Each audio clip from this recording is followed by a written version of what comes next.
આ થોડે દૂર એક બનાસ કમલમ મને જોવા મળ્યું. જોયું ને બધાએ? બનાસ કમલમ જોયું ને બધાએ? આ બનાસ કમલમ 7 સ્ટાર હોટલ કરતા પણ ખૂબ વિશાળ અને મજબૂત સુવિધાઓ વાળું બનેલું છે. ત્યારે આ ભારતીય જનતા પાર્ટીના નેતાઓએ, એમના ધારાસભ્ય, એમના સાંસદોએ તમામ જિલ્લામાં આવા 7 સ્ટાર ટાઈપના બનાસ કમલમની જેમ જ કમલમો બનાવ્યા છે. સાથીઓ, આ કોઈના દૂધના પૈસાનું કમલમ નથી, કોઈના ખેતીના પાકના પૈસાનું કમલમ નથી, કોઈના પગારના પૈસાનું કમલમ નથી. આ તમારા ટેક્સના પૈસાના ભ્રષ્ટાચારનું કમલમ છે.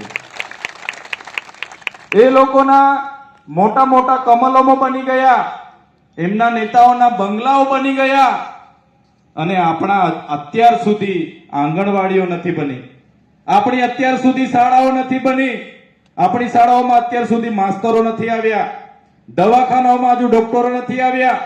ત્યારે આ 30 વર્ષની આ ભારતીય જનતા પાર્ટીની સરકારને આપણે બધાએ સાથે મળીને આવનારા દિવસોમાં આ ભાજપની સરકારને જાકારો આપવાનું કામ કરવાનું છે. શરૂઆત અમે સૌરાષ્ટ્રના વિસાવદર હોય કે આદિવાસી વિસ્તારના અમારા ડેડિયાપાડાનો વિસ્તાર હોય, શરૂઆત અમે ત્યાં કરી દીધી છે. ત્યાંનો માહોલ, ત્યાંની સભાઓ, ત્યાંના લોકોની તમન્ના, ત્યાંના લોકોની અપેક્ષાઓ તમે જોઈ હશે. ત્યારે આજે તમને એ જ વિનંતી કરવા માટે આવ્યા છે કે આ ધરતી પણ ક્રાંતિકારીઓની ધરતી છે. મારી સામે બેઠેલા વડીલો, યુવાનો, માતા બહેનોને હું વિનંતી કરવા માટે આવ્યો છું. અમે તમને નેતૃત્વ પૂરું પાડવા માટે આવ્યા છે. આમ આદમી પાર્ટી તમને હાકલ કરવા માટે આવી છે.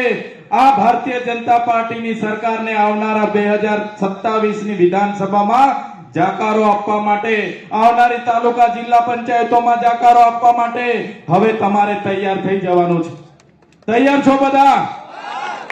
હવે બધાએ તૈયાર થઈ જવાનું છે. અમે આ બજારમાં ઉભા હતા, એક ચાની દુકાને અમે બેઠા, તમારા જેવા 2 વડીલો હતા. મને લાગ્યું આ ખેડૂતો હશે, અને પૂછ્યું, ભાઈ ખેડૂત છો? એમણે કીધું, હા અમે ખેડૂત છીએ. મેં કીધું, તમને સિંચાઈનું પાણી મળે છે? એમણે કીધું, નથી મળતું. તમારા વિસ્તારમાં કયા કયા ડેમો આવેલા છે? એમણે મને કીધું, દાંતીવાડાનો એક ડેમ છે અને સુપીનો એક ડેમ છે.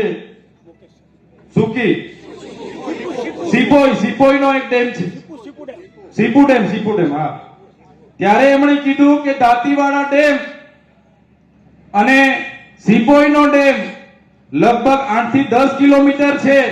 દાંતીવાડા ડેમનું પાણી આજુબાજુના લોકોને મળે છે અને બીજું નદીઓની મારફતે વહી જાય છે.